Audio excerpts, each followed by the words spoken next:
New threats of nuclear attacks are rumbling out of North Korea again today, aimed directly at the U.S., and the Pentagon is responding, while U.S. intelligence and military officials are wondering just what this new and untested 28-year-old leader might be up to. Our Pentagon correspondent Jim Miklaszewski is on duty from there tonight. Jim, good evening. Good evening, Brian. Today's warnings from North Korea are the latest in a series of provocative threats, which have forced the U.S. and South Korea to plan for possible military retaliation. The North Koreans claim they put their long-range missiles on high alert, aimed at American targets in Guam, Hawaii, and the U.S. mainland. U.S. officials see no sign of an imminent attack, but they're taking no chances. The U.S. and South Korea signed a military agreement just last week that in the event of a North Korean attack, the two allies could combine forces for a counterattack. Now, officials here don't believe that North Korean President Kim Jong-un wants a full-scale war, but some fear that his unpredictability makes him extremely dangerous, Brian. Jim Miklaszewski watching it all from the Pentagon tonight. Jim, thanks. They're issuing yet another threat, this time against the United States. They issued something similar a few days ago, saying that they had their capabilities to strike at these U.S. bases in Hawaii and Guam, and also at areas on the U.S. mainland. What they've said now is that they've put their relevant forces, their Strategic Missile Command, their long-range artillery, on a state of high alert in preparedness to do that. It's difficult to say, of course, given the volatile and unpredictable nature of the North Korean regime, whether this is a real threat, a credible threat, or whether it's just more bluster. But certainly the country is using increasingly strong language when it comes to talking about its enemies in the United States and other countries as well. Take a listen to North Korean television making this announcement earlier today. From this moment, the KPA Supreme Command will put on the highest alert. All the field artillery units, including strategic rocket units and long-range artillery units, which are assigned to strike bases of the U.S. imperialist aggressor troops in the U.S. mainland and on Hawaii and Guam and other operational zones in the Pacific, as well as all the enemy targets in South Korea and its vicinity.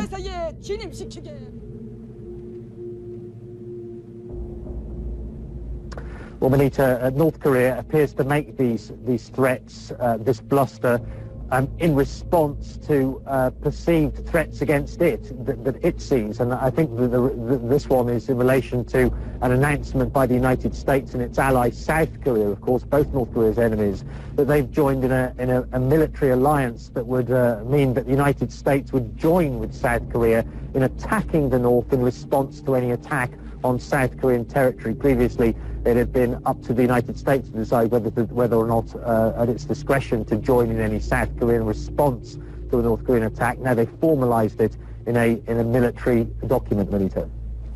Yeah, and it seems as though that some would read that agreement is actually the level of response is, I guess, lowering the level of provocation, I should say, that the North would make on the South in terms of before it would be an actual invasion. And now the agreement would also include shelling as well.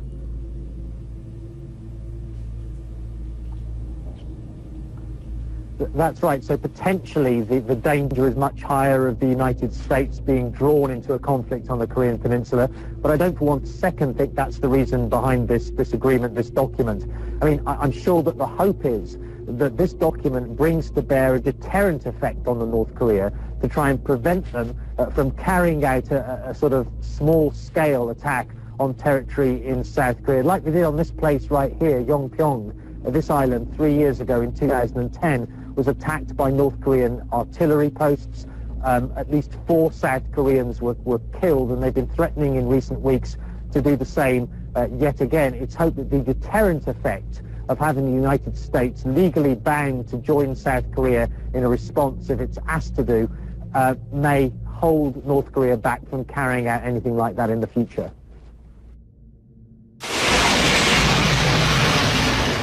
North Korea is suspected of torpedoing a South Korean warship in 2010, killing 46 sailors. They also shelled a border island and killed civilians. Now, because of a new agreement with South Korea, similar attacks could bring the U.S. military and nearly 30,000 Americans into the fight. It's lowering the bar in that it raises the possibility of a new kind of conflict on the Korean Peninsula. New meaning a limited, localized fight. The U.S. has always been obligated to help South Korea in an all-out war. But this agreement formalizes a joint response to even small-scale attacks. A defense official says examples include the North sending ships into South Korean waters, flying fighter jets into restricted airspace, or shelling those islands like it did 3 years ago.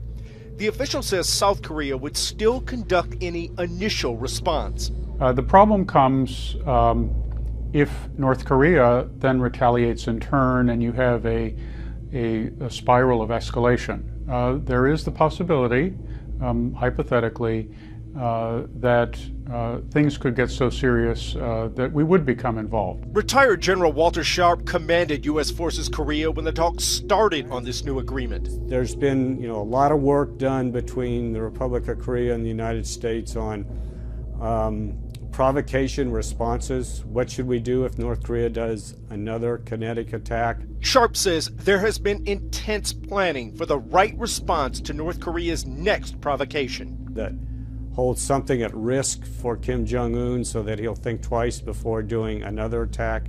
In fact, North Korea's leader recently threatened to wipe out South Korean military units on another one of those border islands.